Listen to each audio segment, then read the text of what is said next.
right, folks, and we're back. We are back. Yes, yes, yes, yes.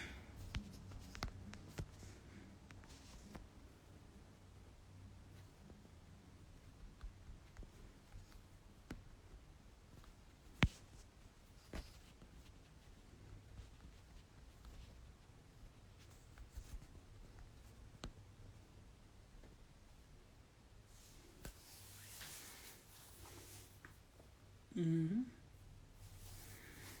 Yeah, just yep, here we are again. Hello.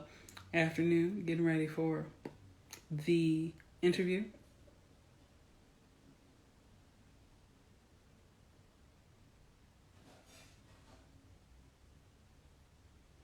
Hope you all are doing well. Yes, yes. It's quite nice in Southern California. It is a little breezy, but okay. Went for my walk today. Kept up on my health regimen. That's 3 days in a row so far. Kind of proud of myself. Kind of proud of myself. If I can multiply that by 7, it'll be 21. Hello, sunshine. Playtime 2020. How are you doing?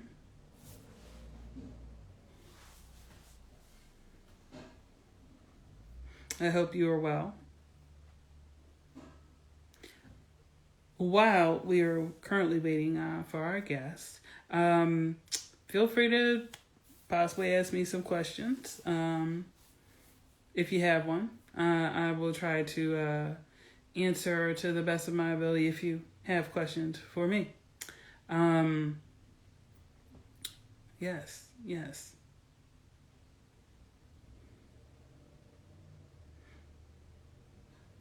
Yep. Guess not. Okay. All right.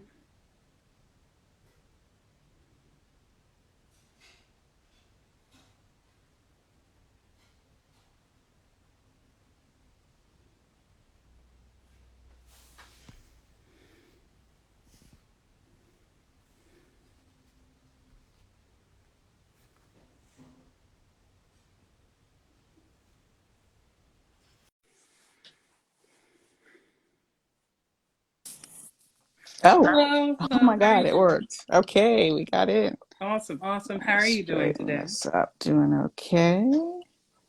There's my angle I like. Okay. Good, Awesome, Roy. How are awesome. you? I'm good. I'm good. I was telling the folk just ended up coming back from my walk. Okay. 3 days in a row. Huzzah! Good. Good, good. Gotta stay active. Yes, yes. So, how are you doing? Or did I ask that question already? Well, I'm good. It's Friday. It's been a long week, but a good week. I'm doing a lot of writing. Oh, excellent, excellent, So, and it's pretty much all film and TV writing right now. So that's excellent, pretty exciting. excellent. Even better, even better. Yeah. Would you like to introduce yourself, or would you like me to introduce you? Usually, I let my guests tell about their fabulousness. Well, okay. My name is Tananarive Due. I am an author and a lecturer at UCLA. Go Bruins. Hey. Uh, but also, I'm the executive producer of Horror Noire, A History of Black Horror. Um, and there's something else. Oh, and a screenwriter. So if I Hmm. didn't say that, yes. Yes, yes, she is fabulous, and also I'm going to add in 2 cents. She won the American Book Award, NAACP Image Awards. Right Um, behind me just there, subtly behind me. yes, yes, no, we love what you definitely have done, and wrote an episode of Twilight Zone. Yeah, it's Yes, episode yes, 8, season 2, A Small Town. yes, Co-written with yes, Stephen Barnes, my collaborator and husband, yes. starring Damon Wayans Jr. Damon Wayans Jr. Mm-mm-mm. I am just so happy each time you have achieved something. I'm like, yes, we did it. I'm just so I know happy. how you feel. I've been watching, when I started on Twitter with 40 followers, Mm-hmm, like 8, 9 years ago, maybe more, mm-hmm, I would look at people like Ava, who at the time mm-hmm, was kind of small. Ava, you know what I mean? I mean, she was mm-hmm, doing great work. She had done I Will Follow, mm-hmm, and she followed up with her second film, but and Matthew Cherry was mm-hmm, still crowdfunding stuff, and Mm. they were the people who were kind of the ones who taught me how to do social media, Mm-hmm. how to raise awareness for projects and raise money for projects, just kind of watching from a corner. And to watch them all blow up, it's like, whoo, I feel like, I mean, I know you may, it's like, yeah, we Mm-hmm. made it. Yes, yes, yes, yes. And like everybody you mentioned, including yourself, are good people. You know what I'm saying? And like Yeah, they try to are. try to always, and no, I'm talking about you too as well. You know, Oh, okay. yeah, and one thing I especially like about you is like you mentioned like first on Twitter. I remember I was in college at read your work, and I was like, oh my god, I found yes, Octavia Butler, Tananarive Due. I'm so happy. Yes, here we go.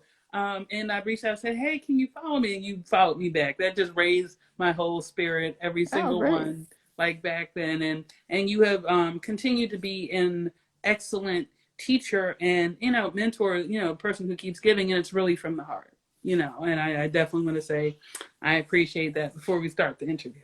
Um, Well, I thank you for mentioning that. And I do love teaching, and I do love helping to nurture younger artists. You know, I can't always follow everybody. So sometimes mm-hmm, it's just by chance if I actually did. mm-hmm, I don't get me wrong, people. And I can't read everything, and I can't, but I try to do everything I can. mm. I definitely appreciate what you have done for me. Um, Great. Yes, yes.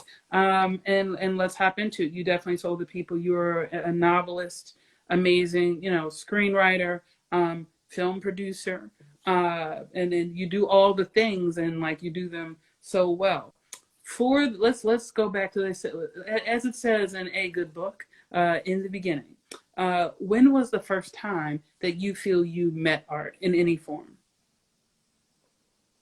Well, it must have happened before I was 4, Mm, because I must have gotten my hands on books, and I had some understanding of not just that books were for stories, but that they were a package of stories and that they were created by someone. mm-hmm, Because when I was 4 years old, I folded some typing paper in half, and made my first little book called Baby Bobby. I made a cover photo and the title page, and I did the pictures and captions inside. And on the back, I wrote the cover blurb. Baby Bobby is a book about a baby. The author is Tananarive Due. mm-hmm, So I don't remember meeting art, but I remember my first time creating art. hmm. Hmm. And who did you show that book to first, or My who? mom, and then she Oh, ran off like a million copies at the church and oh, distributed to everybody. oh, So I I had love a lot it. of support, and she was always that way. My late mother, Patricia Stevens Dew, Mm-hmm. for years and years and years, probably maybe up until I started publishing on a regular basis. But every year she gave me a writer's market for either Christmas or my birthday. It was like a big, thick, y'all don't know nothing about writer's market. Mm-hmm. Now, because you just go on Google and look up all your markets. But back before Mm-hmm. the internet, young Mm-hmm. people, we had to just have a book resource. It was this thick. It was like a doorstop. It was so thick. And it was like every magazine, every Mm-hmm. publishing house, at least up to the date of the printing, you know. Mm-hmm. And that was where writers went to figure out where to send their work. Mm, mm. I'd love how you mentioned definitely the parental support. And one thing I find from interviewing different people is that they're either artists already in the family, or there's definitely, or they're at times, you know, there a lot of times from what I'm finding out, not always, but there is an encouragement of art. Like I know you mentioned, you know, having talked with you and been in your classes that you used to also watch horror movies with mom. How old were Yep. you when that particular sharing started? Probably the same age. I don't, you know, I don't Mm-hmm. remember my first horror movie. It's just like it's always been. It was always there. The creature features, those black and white ones in particular, because they Mm-hmm. weren't gory or anything. They were old school horror movies, and they were scary but not inappropriate. I don't think for kids. So she just always had that on. The Saturday creature features. It's as far as I can remember. The Mole People. I remember watching that and rooting for the Mole People. Now that I've rewatched it, it was a slavery metaphor, and even as a child, I got it that they were the Mm-hmm. subjugated and imprisoned. So I was rooting for them to free themselves, you know. But Mm-hmm. just as long as I can remember, really. Mm-hmm. That makes a lot of sense. That makes a lot of sense. We have a couple people who have shouted their greetings, and at least two people who have mentioned The Good House, one of the scariest books ever. That one. Someone just made a great Bernie meme with the Good House, and if I wasn't afraid of messing up this connection, I would share it. But it's the Good House cover, but with Bernie sitting in the doorway. That is Bert. He has just been the gift that has kept on giving. People put him in that, and Hamilton means. Somebody put him, and then since both were extremely fashionable, put the Vice President Kamala and First Lady Michelle as like round one. Oh, Bernie's in the middle on this throne. that's funny.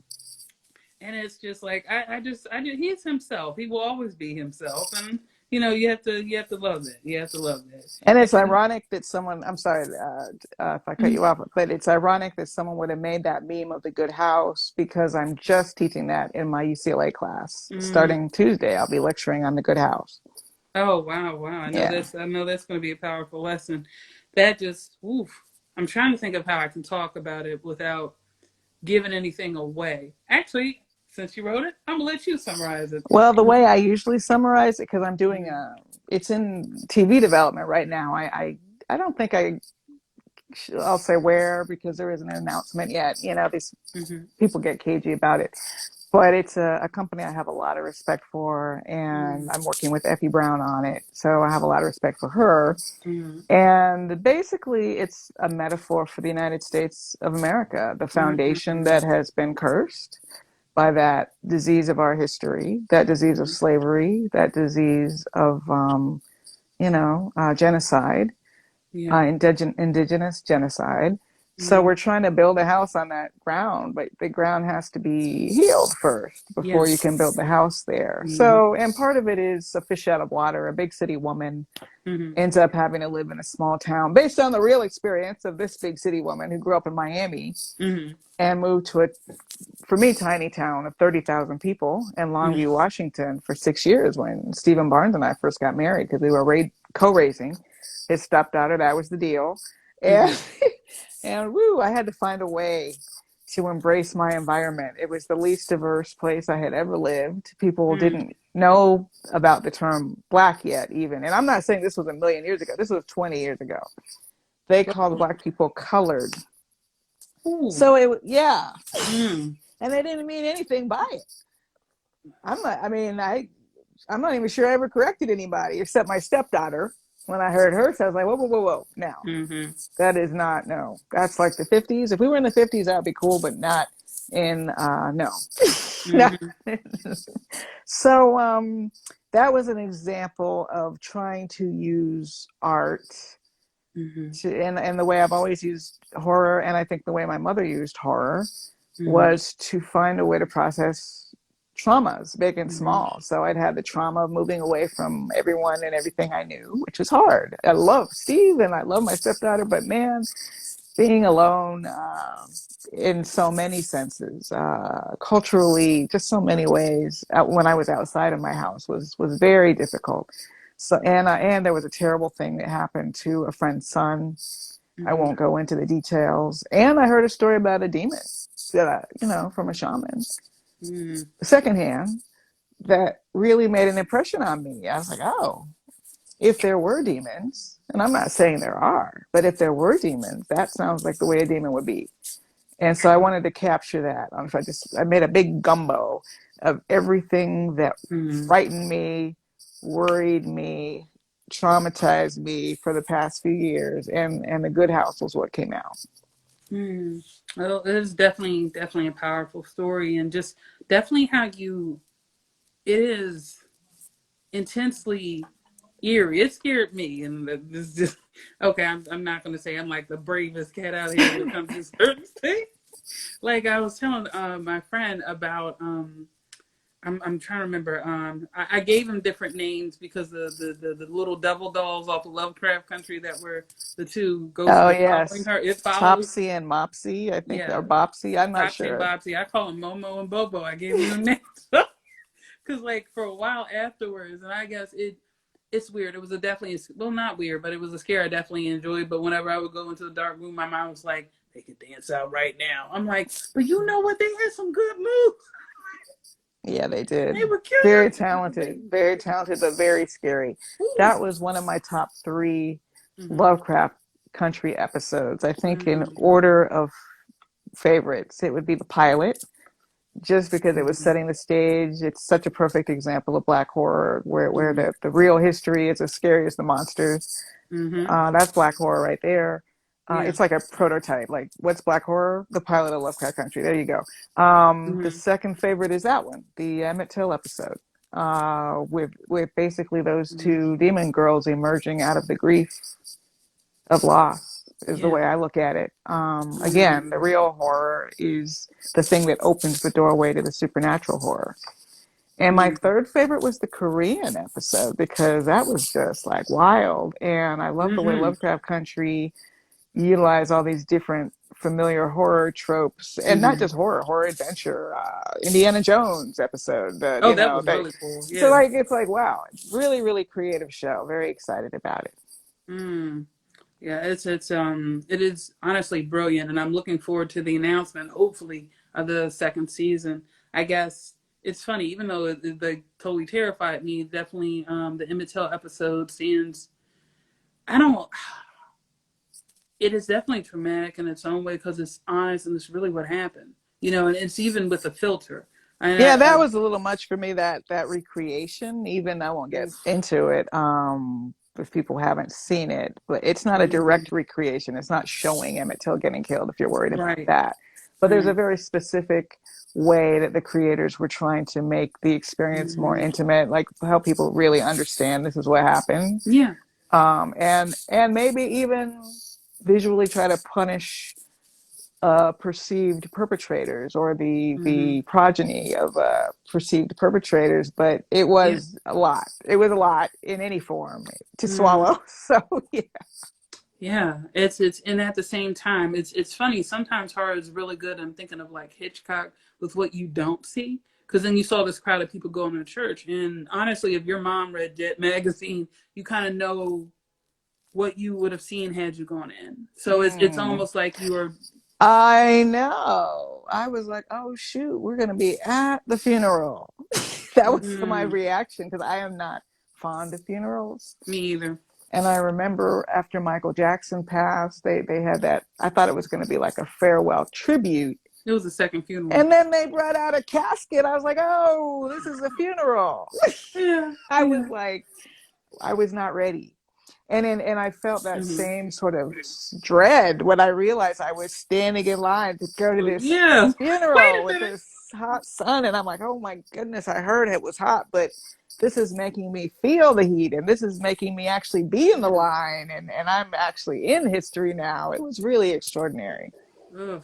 One of my, I have to say, I feel like it almost gave birth to me in some way, or a newness. My top favorite one is I Am.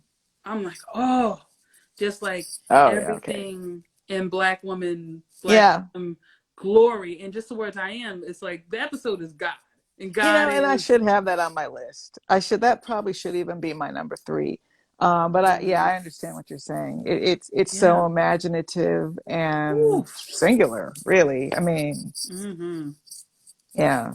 It just shows how we find time, and we talk about pocket universes, how we make time in pocket universes to be able to grow and spread our full selves. And the fact that I don't know if you watch Steven Universe, but we all agreed that was Garnet. Was Garnet. I do not watch Steven Universe. There's Oh so my much goodness. TV. It's just like I can barely keep up with my little few shows I do watch.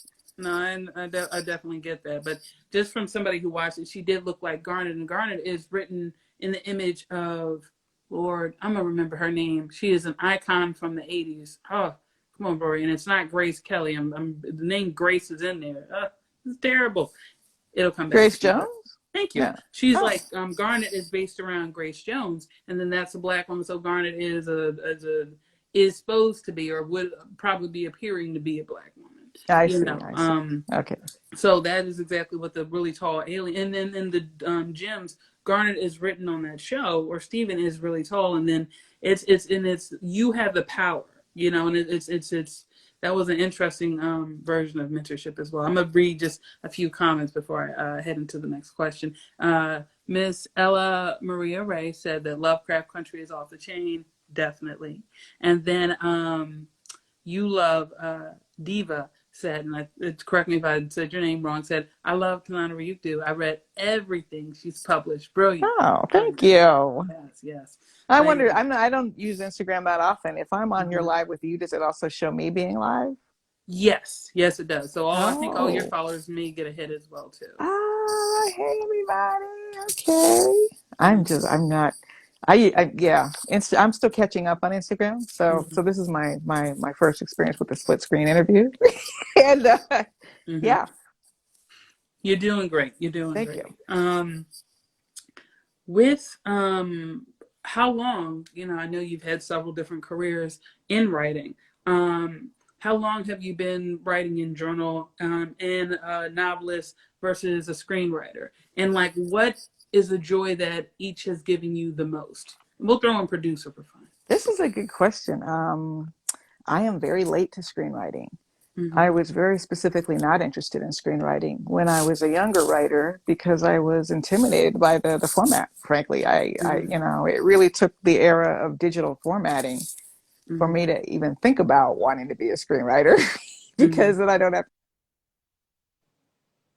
Oop, we froze a little bit. Okay. I don't even have to think about, Mm-hmm. oh, did I? You briefly froze, but you're back. Oh, I'm back. Okay. Mm-hmm. It says send request. If you can see me, but it says I need to send you a request to join. I can still see you. We're still taping. All right. Well, I'm going to leave it alone. Okay. I won't try to answer any notifications Mm-hmm. on while we're doing this interview. But in any case, Mm-hmm. I started publishing in 1995. Mm-hmm. And that was when I was in my 20s. I was a reporter for the Miami Herald. Mm-hmm. I had never even published a short story. When I published my first novel, I had sold a short story, but then the magazine went out of business. Mm-hmm.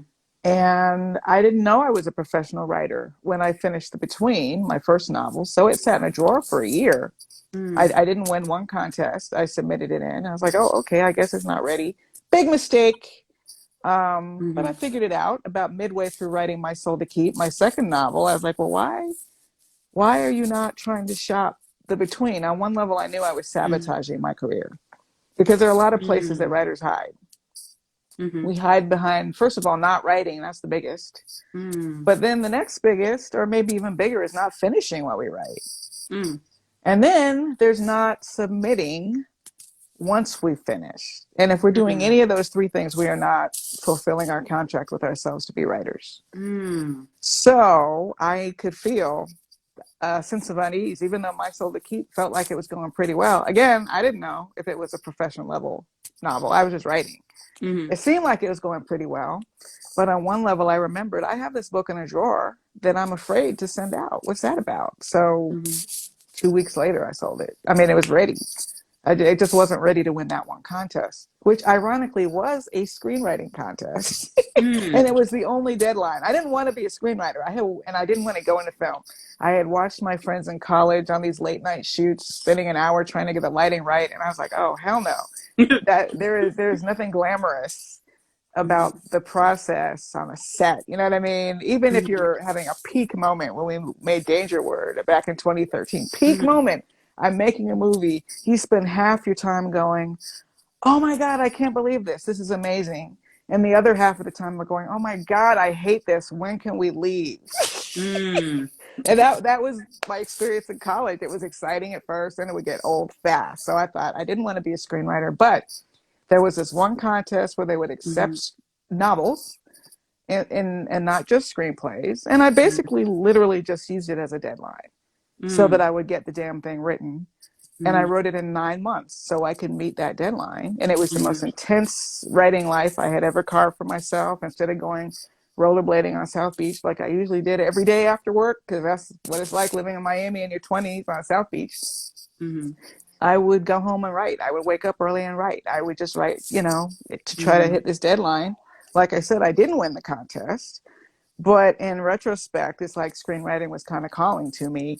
But I didn't really decide that I wanted to be serious about learning screenwriting Mm-hmm. until my work started getting optioned. My Soul to Keep got, I mean, all of the books, like The Between was optioned right away Mm. by the company that did A League of Their Own, of all Mm. places. And then My Soul to Keep was optioned by Samuel Goldwyn. And then Blair Underwood was next in line. And he had it for almost 10 years, got this close to getting it made at Fox Searchlight. They got through a couple drafts. Rick Famuyiwa, who's now huge, was going to direct it. Couldn't get it across the line. Mm. And all of these situations, I was like, this is so frustrating. Just watching these projects get so close and then languish. And I thought naively, well, if I learn how to write screenplays, Mm-hmm. I can help get this ball over the line. Now, I say naively because back then, and that's not that long ago, the last person executives want to deal with is the author. The author is anathema. The author will not see drafts very often. The author, in some cases, doesn't even know who's writing the script. They're so Mm. out of the loop because there's this notion that the author can't let go creatively or emotionally of the source Mm. material. And that was the reputation. I didn't know this, you know. So next time around, when The Good House was pitched at Fox Searchlight with Forrest Whitaker slated to direct it with an Mm-hmm. eye on Angela Bassett to be the lead, I had named the character Angela in The Good House after Angela Bassett.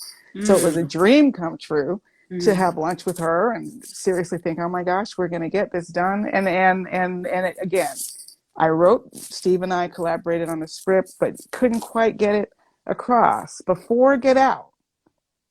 Mm. Well, let me put this: post '90s, which is when I was coming in. I was coming in just a little bit too late, right? The thing was, because My Soul to Keep came out in '97, so by the time the film Mm-hmm. development process started, we were already petering out of this '90s renaissance that had given birth to so many great works like Eve's Bayou, Casey Lemons, Mm-hmm. and Tales from the Hood, Rusty Cundiff. I mean, really kicking it off even right before 1990 was Death by Temptation, right? So there was this renaissance of Black horror.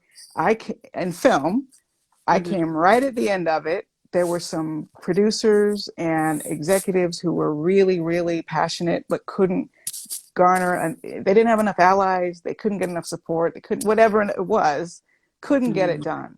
And pitching since then, I mean, I've become a much better writer. I'm really Mm-hmm. delighted, thanks to people like Blair Underwood. And Nia Hill was one of the producers who helped teach me how to write when she was working on The Good House.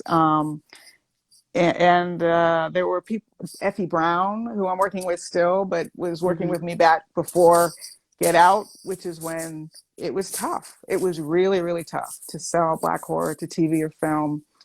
They didn't understand what you meant when you said Black horror. A lot of them had never seen Tales from the Hood. Maybe they'd seen Candyman, but we could Mm-hmm. have a whole conversation about how I don't consider Candyman to be Black horror because it's through a white gaze and it's intended for a white audience, right? Mm-hmm. So, yeah, you would get blank faces. People would just look at you like, and they'd be like Beloved, you know, and Beloved is a lovely film. It's a beautiful film, but it didn't Mm-hmm. succeed at the box office.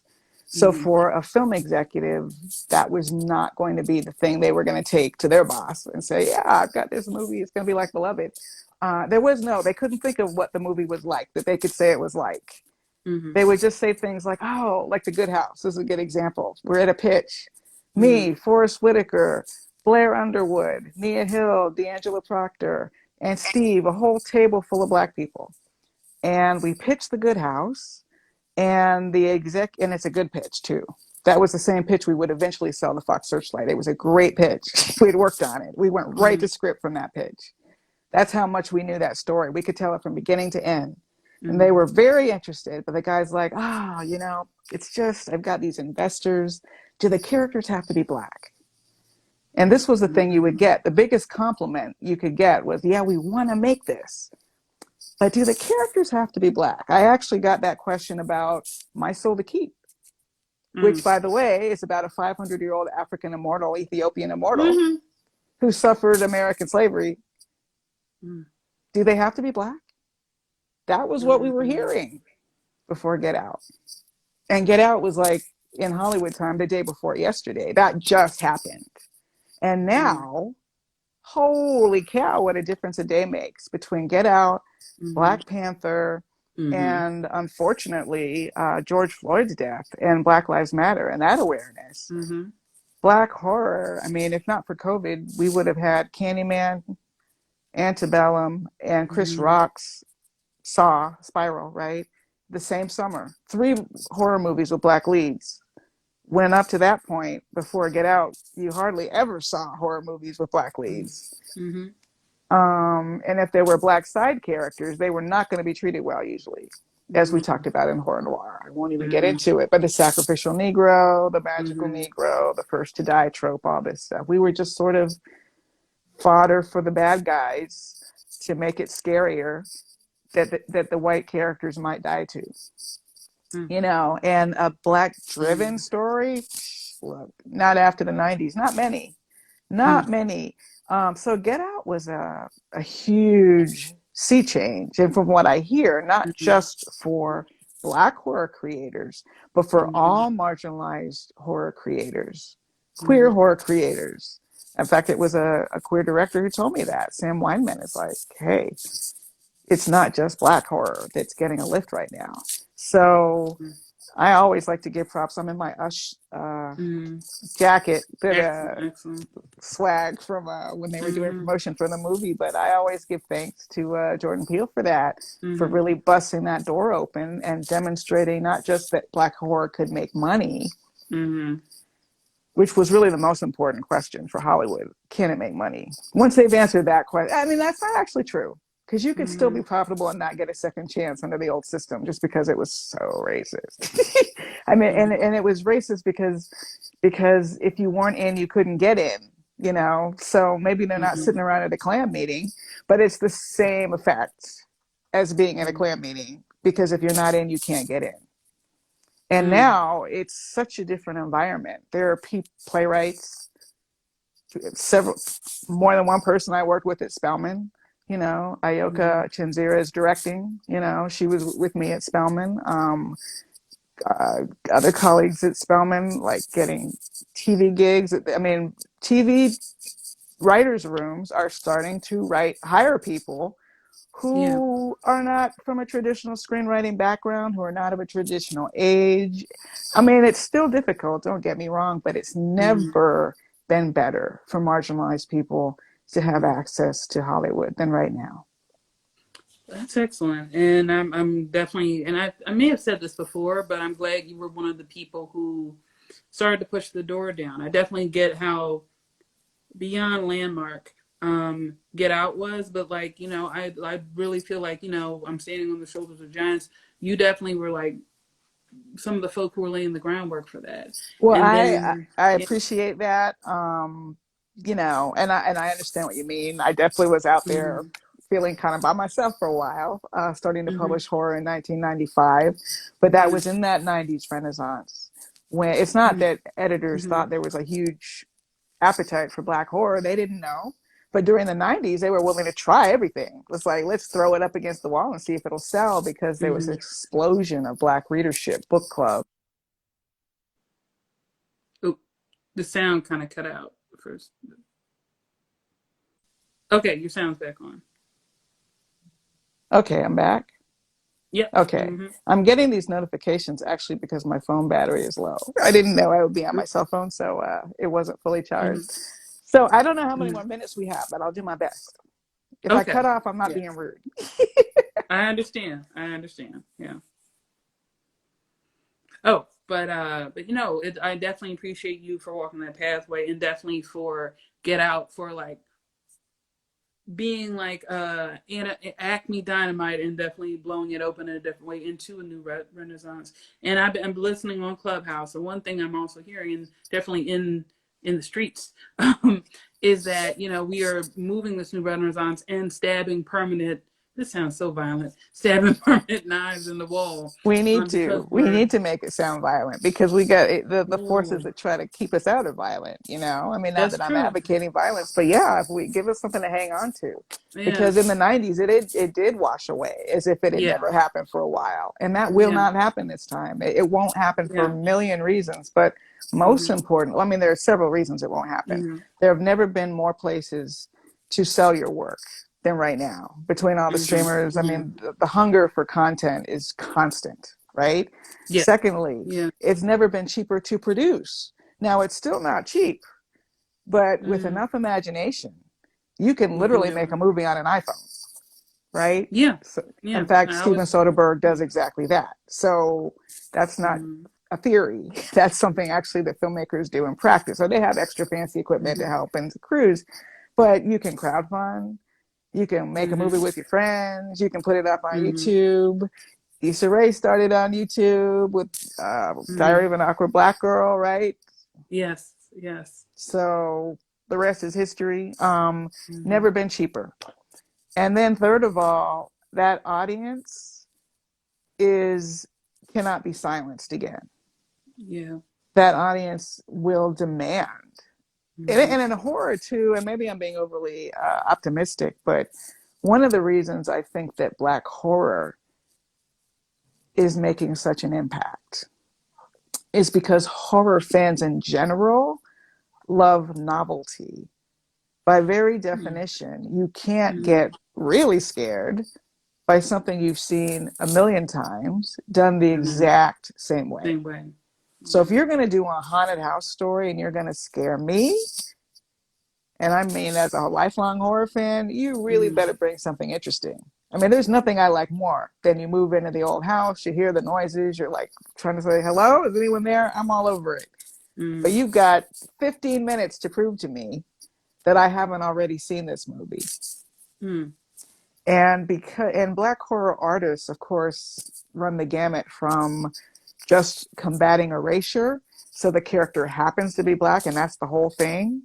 Mhm. Like in some ways, maybe Us by Jordan Peele is an example of that, although I think Mhm. there is more deliberation behind race in Us. But let's just say, in theory, those Mhm. characters could be looked at as they happen to be Black. Their Mhm. race is not the point of the story, Right. right? As in Mhm. Get Out, Mhm. by any means. Or Sweetheart, J.D. Dillard on Netflix is a good example. Biracial Black woman lead, no reason, she just happens to, and that is still revolutionary in 2021. And Mhm. then, so you've got from there to I exist, I'm resourceful, I'm smart, and maybe I'm going to survive, Mhm. to let's look at white supremacy through a horror lens, like Mhm. Get Out, or the immigration experience through a horror lens, like in the excellent movie His House, right? Is it on Netflix? Have you seen this? I haven't seen it yet, but I'm definitely gonna watch. Woo! Really, really good Black The horror. trailer was hugely impactful. Yeah. And it's the perfect example of show me a version of this story I haven't seen before. Well, I had not seen this story of that haunted Mhm. space story before. It's in TV. It sort of reminds me of that Button episode. I know they're going outside in different places, but if I'm thinking a house, you take this one place and how somehow you make it extremely scary.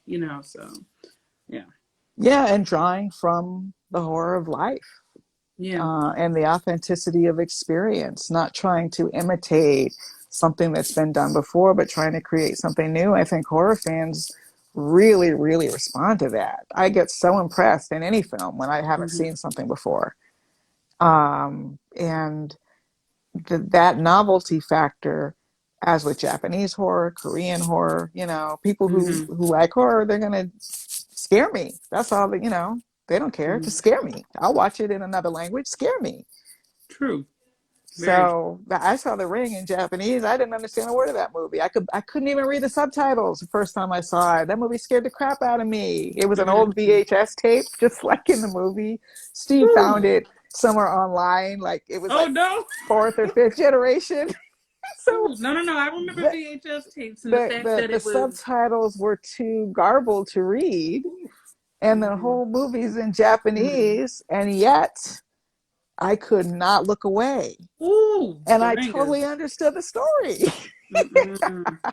That ring still horrifies me because maybe I'm remembering the American version, but the fact that you can't hide under your covers away from the monster is like a whole nother level. Like it could just sneak up under your covers. Like we at least had that blanket to That protect is us. a lie from horror movies. There has never been any proven protection powers. If you're over the age of 12, you better come up with a different plan. It seems to work. It seems to work if you're under 12. But if you Huh. are a teenager, you couldn't hide from Freddy Krueger under the covers, can you? Oh, that's true. No, that is a Ooh. lie. People need to know. Mm-mm. You know what? I like when a movie monster has made me mad enough to want to fight them physically. Like that for me, I don't know if it's looking in how like fantasy and horror is built, but like I know that anger is like pain with thorns, but that at least helps Mm. me. You know what? I'm not scared anymore. I'm gonna fight you in the street, Freddy. Let's go. But that I'm remembering Freddy correctly. And also, I don't like that he's a pedophile. Like hurting kids. Yeah, yeah, yeah. That's a big thing.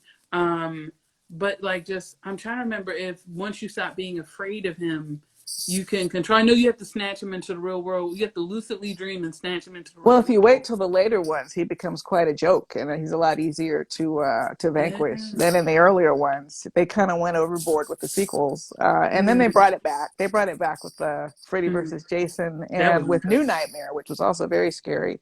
Mm, But you raise an interesting question. It's hard for me to think of a horror movie mm-hmm, monster or villain that I went around the bend from scared to mad? That is a very mm-hmm, good question.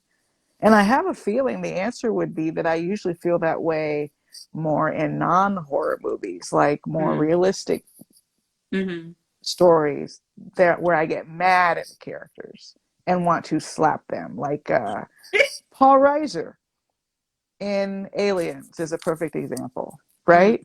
Isn't he? Yeah, he's in the second one, Aliens. I want to slap him. He mm-hmm, put everyone at risk. Yeah, that's a horror movie. I'm gonna count. I'm gonna Paul mm-hmm. Reiser's character, although he's not meant to be the monster. He's just the human. I never hated the alien. She was just trying to live her Eat. life.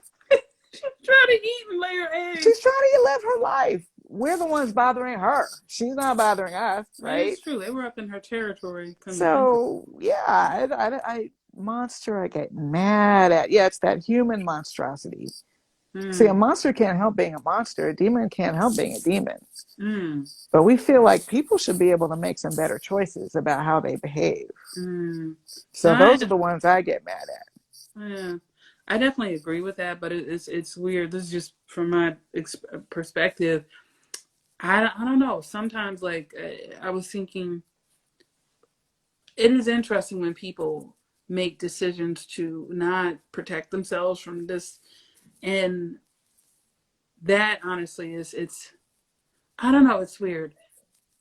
I was thinking about demon possession, right, and maybe bringing it back to the gut house. And I have one question about I have a question about the African Immortal series, so I'll try to keep this short.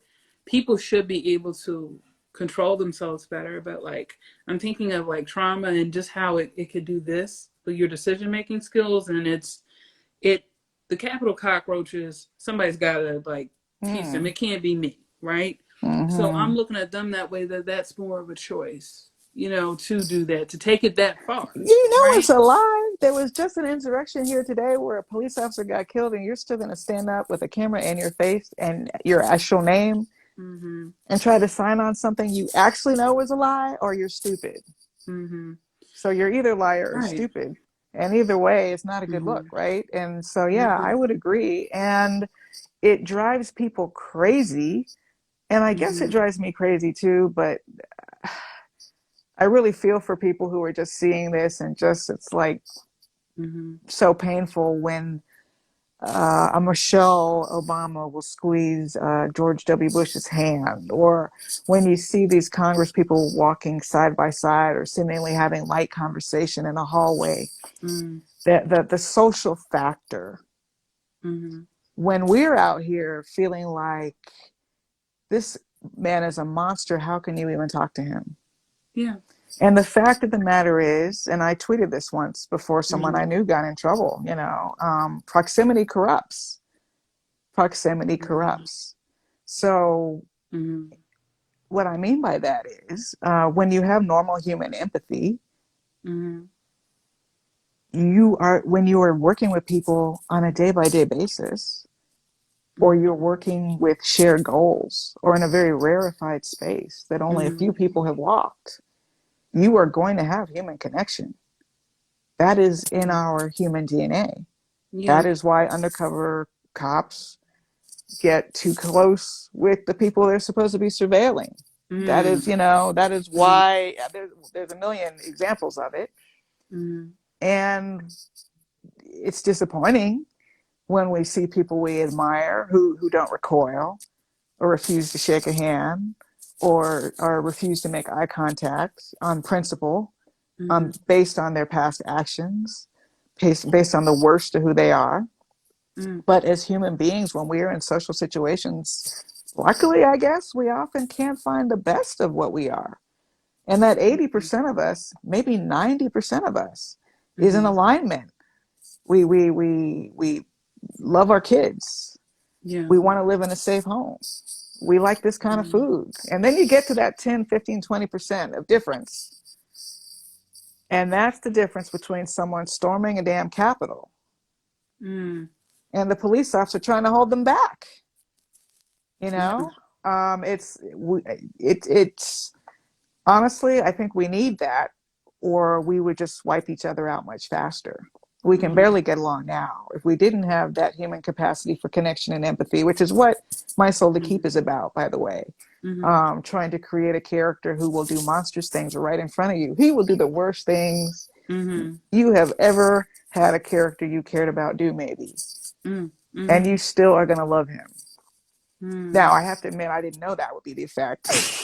Mhm. I was very surprised, in fact, when readers were so willing to forgive Dawit, my immortal, for the Mhm. fact that, like any character who's not quite as human like the rest of us, he's human, but Right. he's almost superhuman. He Mhm. doesn't die. He doesn't get sick. He Doesn't heals. age. He's been alive for 500 years. He has a different notion of attachment. You know, Mhm. people who are 80 or older, they make the joke, you don't have any patience for fools. You say what's on your mind. Well, Yeah. imagine that if you're 500. So he might be eating at a dinner table with you out of obligation, but he might not ever look at you once. Ooh. He's beyond human connection. He's picked this one person he loves, this one child he will accept, but the rest of us will be here but for a moment, and will be Mhm. gone. So there's really nothing in it for him to develop human attachments or to Mhm. behave socially the way other humans do. And I thought that would be a bridge too far for my readers. If he does something horrible, something so horrible, I will never write it in another story because I'm a little Mm. superstitious. Mm. I'm thinking Sometimes of things two I write things. come true. Sometimes I things I write come true. Like when I wrote The Good House, I wasn't living in LA. Mhm. And it was like I transported myself to LA. Like I knew Mhm. eventually we would be going there, but there are just some weird, eerie coincidences that pop up from time to Mhm. time. I write a story about bodies being dug up because I thought my mom had told me a Mhm. story about some bodies being dug up, and she says, "I never told Mhm. you that story." And then after she passes Mhm. away, I find out she had a great uncle, and the state's asking permission to dig up these bodies. It's like I wrote in my story. So Mhm. I am a little superstitious about projecting a future when I write. Mhm. And what this character did was so bad, I'm never going to do it again. And yet, the Mhm. readers are like, "Oh, David is so handsome, though." Who I know you may not be able to pick this, and could you tell the people about what I call it girl Jesus in my head Fauna. when I'm thinking about this? Yes, yes, and she's just such an interesting character. And then I'm thinking the part where she floated, her mom is like, "I need you to get it together." But if you could Oh, tell the that's audience funny. I haven't who, thought about that in so long. Yeah, yes, she's floating. She's floating with love and someone. yes, at first little blush. Um, Yeah, the question was, if you were born immortal, what might you be like? Is where mhm, fauna came from. And also when my son was a toddler, actually before. Mhm. Because when I wrote The Living Blood, I hadn't even had my son yet, and I hadn't raised Mhm. a toddler.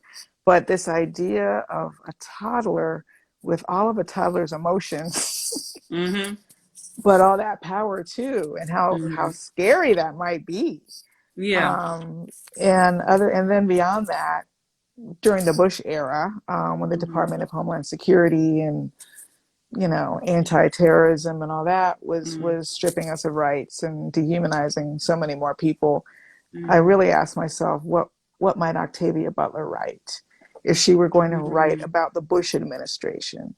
Mhm. And I was trying to use her for inspiration, and I came up with Blood Colony, trying to sort of embrace all of Octavia's better qualities for holding up Mhm. a mirror to us. Usually not as literally, because I was literally writing about DHS, and I was literally writing about the war on Mhm. drugs, which has been Mhm. horribly, horribly damaging to our Yes. whole country and so many Mhm. families. And I wanted to write about that. Even if you had healing blood that could heal anything, it would be illegal. And Yep. I talked to medical experts who agree with me. So it wasn't even really fiction. It would just be illegal. And so you would be running this illegal drug that has no Blood. bad side effects, Mhm. but you could go to jail for the rest of your life over some BS, just like so many have. Yeah. Yeah. It's that book will never. And I thank you so much for sharing with us like about the. I'm not going to say this word wrong, but about particularly your stories coming true because I've found for a couple in flashbang that's happened as well. Like Oh. would blow up and thinking his celebrity's all this, but he then turns out to be something else.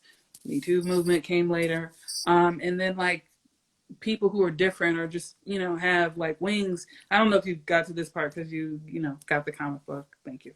Um, but like them being locked up in different camps because of it, and then I get how Mm. you could feel some trepidation about being careful about what you write, but then again, like I don't know. This is just my two and a half cents. Sometimes you know even though it might come true later, it's people need that reference point. No, Just culturally, nothing's off the table. But mm, where I draw the line is things having to do with my children and family. oh no, That's I can it. see that. I could definitely see So that. it's Daweed. I'm like, yeah. Mm, I feel like I dodged a bullet with that one. So yeah, yeah. because yeah, you're absolutely right. Everything else is on the table. I just finished a novel Mm, called The Reformatory, and I don't have to wrap talking about that, mm, uh, which is very much rooted in history. It's rooted in mm, that story I mentioned about buried bodies. yeah. It was almost like it came to me in pieces, and then I Mm, found out there was real family history that involved buried bodies, and that body happened to be mm, a 15-year-old boy named Robert Stevens, who was my mother's uncle. And she mm, never got to know him, and she never knew he existed, because I don't think her mm, father ever told her he had a brother who died at this reformatory in mm, Marianna, Florida, called the Dozier School for Boys. mm, And those of you who are readers have read Colson Whitehead's Nickel Boys, which I haven't read because I was writing about the same place.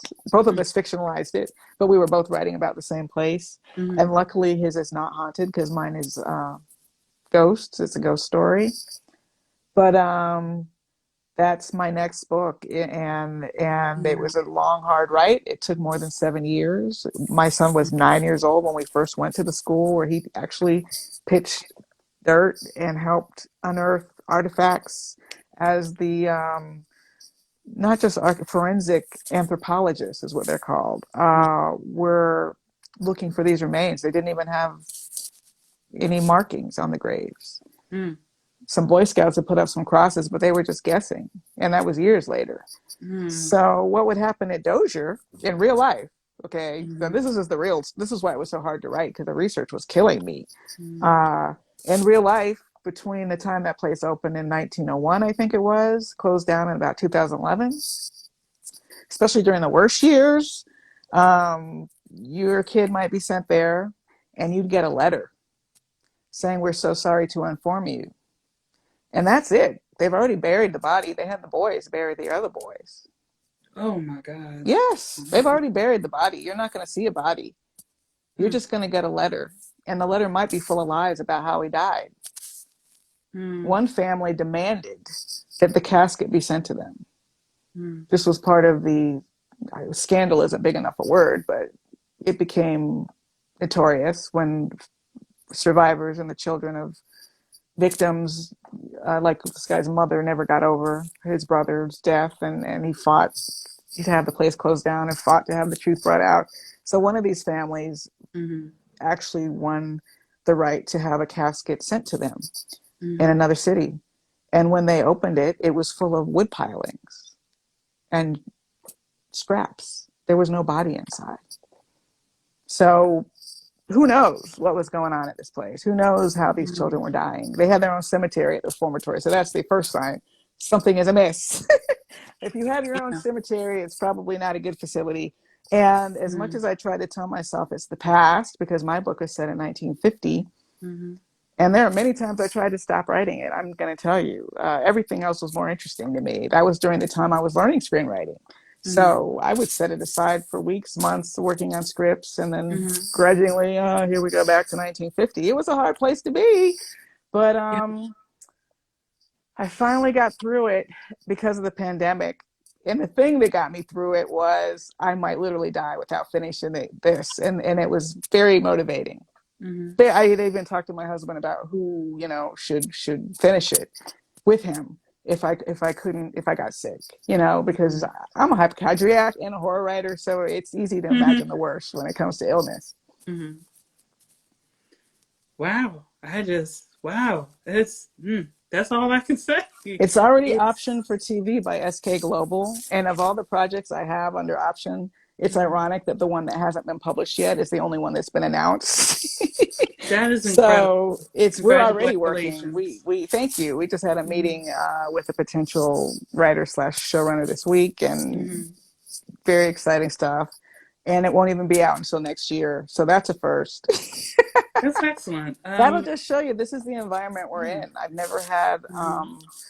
more simultaneous projects sort of at various stages of dreaming, I'll call it, because there's a Mm-hmm. long way between an option and seeing Mm-hmm. something on the screen. So far, the Twilight Zone episode is the only one, which I haven't even really talked about that much, but that was directly an outgrowth of Jordan Peele coming to surprise my class at UCLA. That's how we met him. Mm. And we got invited to Monkey Paw to pitch. Lovecraft Country was already staffed, or I would have loved to crack at that. That was Ooh, really, yes. I was Yes. hoping for Lovecraft Country, but it was already closed out. Okay. So we talked about Twilight Zone, and it took a while. We didn't get one in that first season, but the Mm-hmm. second season, they actually invited us back to pitch, Mm-hmm. and we came to a story that everybody liked, and the rest is Mm-hmm. history. I got to walk on my first set since who knows, since we had made our short in 2013, but it's an army, a city to make a Mm-hmm. major television show with a good budget. And it was a Mm-hmm. peak experience. And one of the last things I did before the shutdown, I was there Mm-hmm. mid-February. Wow. Yeah. Mm. That truly sounds incredible. So for that, they invited you in. I have a question. I'm gonna probably make it one of my last because I realize I think it's your birthday today, is it not? It's not today, but Okay. I'm celebrating because anyone Yes. who has a birthday anywhere close to Christmas has learned over many years that it does no good to try to Mm-hmm. celebrate your birthday right after Christmas. Even I'm tired of celebrating. Mm. My real birthday is January 5th, though. Okay. Well, happy belated Thank birthday. I you. know Thank you. we're supposed to be doing something. That's also why I'm like Yeah. maybe more watching the time. I'm like, oh my God, I'm stealing her from her birthday party. No, no, no, no, no, Um, not at all. And that's tomorrow. I definitely appreciate that. I do have one other question. How did you get? So your book has to finish, and someone asked when does it come out? But how did 2022. 2022? All right, and someone said Todd said happy birthday. Thank A you. couple people have also said. I'm just reading some of the comments. Someone said, but please correct my pronunciation on this. It's not Dawit. It's Doit. Dawit. Dawit. I said someone, but Dawit cries when his dog dies. Yeah, well, look, don't make fun of that. I mean, that's true. Mm-hmm. And that's to that 80%. So I Mm-hmm. think the readers fell for the 80%. In fact, he's more sympathetic than a lot of people because because he does have so few attachments as an immortal, Yeah. that he had let this dog into his life. And dogs, first of all, Great Danes only live 7 years. So to an immortal, that's like 5 minutes. And Mm-hmm. the death of that dog just reminded him Mm-hmm. of how temporary everyone he loved was. So he was dying for the dog, but he was also dying for his entire family. And I did that intentionally Mm-hmm. early to try to Mm-hmm. show him as an empathetic character, because it was going to get kind of rocky. I didn't want people to loathe him Mm-hmm. before they were supposed to. You But what you said, happened was they never did loathe him. They never yeah. did. I wonder if in part it is because he is, a black man. And I think we, within our community particularly, we tend to be, I think, very protective. Um, Mm, Also, he's at least looks young, so I think that even though the person is seeing it, the images in their head with the words, that I think makes a really big deal, and just I'm trying to remember how I felt about him. I was angry I think I may have been angry I was just interested because it's just you never knew what was going to happen next. It was like, I love it when like finally everybody get, without giving anything away, everybody gets together and they're like, we're gonna go fight the wicked witch, or like, whoever, and like, we're gonna go do this. And then like, it's I'm remembering when the one person, an outsider who comes in, has a, okay, look, I was scared, but I'm down for the count. And then something happens to them, I'm like, oh. But one thing I like about Fauna, and this is why I say Girl Jesus, it reminds me of the books that aren't in the King James, but talks mm. about Jesus as a 6-year-old. It's like, was you Yes. thinking about that for one particular thing that I'm thinking about?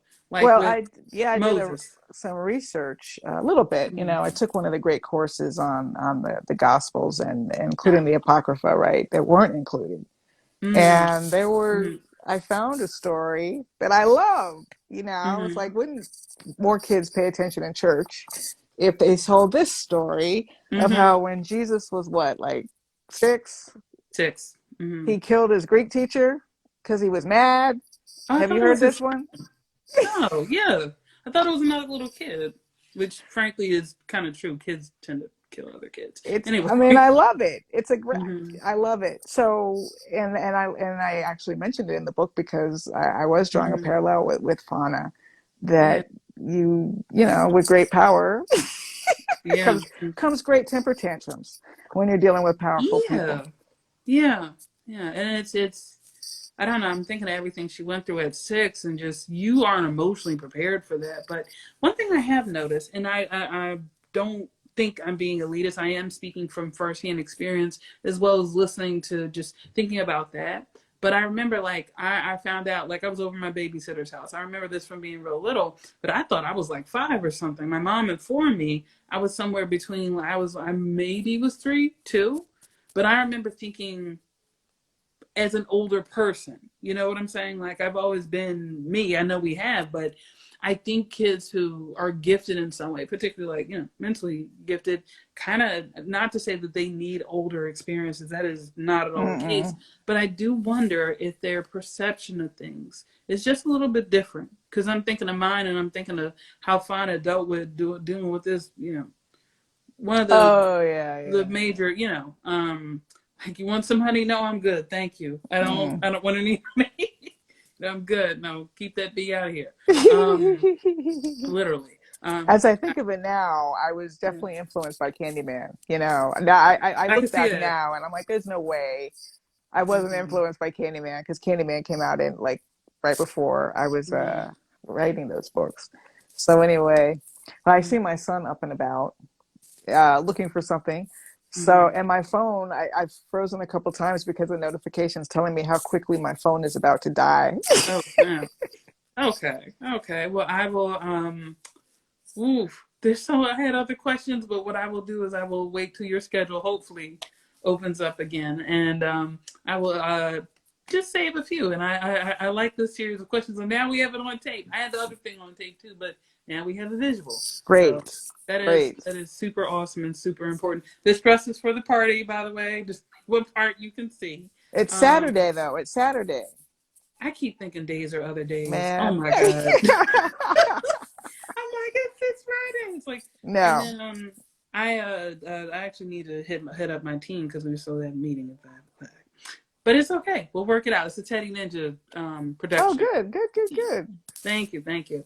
So, but uh, but yeah, no, it seems like I don't know if it's because of the panini, the panoramic. Black people have been giving it different names, um, but yes, yes, I will. Thank you so much for coming through. You just dropped a wealth on us, and I definitely appreciate it. And just knowing one thing I particularly appreciate, because I have different projects I have put down and then pick back up. It's good to know that as a professional writer, I can do that, and it's not abandoning something. Yes. Oh no, it's never too late. And even a sentence a day is actual writing. So if you don't have all the time you need, just keep the embers stirred up so the fire doesn't go out, and you can come back. Thank you, thank you. Actually, the dope part about it is the vampire one I may have mentioned a long time ago. I left alone for the flashbang universe I'm building. I now have just simply looped that in my mind, and I know I'm stitching it together, and I'm going to end up doing either a novella or not a novelette. I was struggling to figure out how do I pitch these sequential chapters with. Steve gave me great advice, another mentor. With the three that I stepped out of doing that to write, and I realized just link it through poetry. You don't have to make it this thing. And the one thing I remember from reading on Daniel has a older is you don't have to write everything for everybody's imagination. Leave a little bit there. So, True, true, true. Absolutely. all Well, very right. good to talk to you, Rory. You have a Thank great, you. great night, and see you at the party. Okay. Yes. See you All at the right. party, and thank you, flashbangers, and someone said Queen too. By the way, that was Ah, thank reading you. room 444. Thank you for coming through. Thank you for rocking with us, and we will see you tomorrow to interview a man who is making the first black cereal. So yeah, it's some dope. We have some incredibly dope people. And yes, I will see you at the party. And again, thank you for coming through. All right. Bye bye. Bye bye.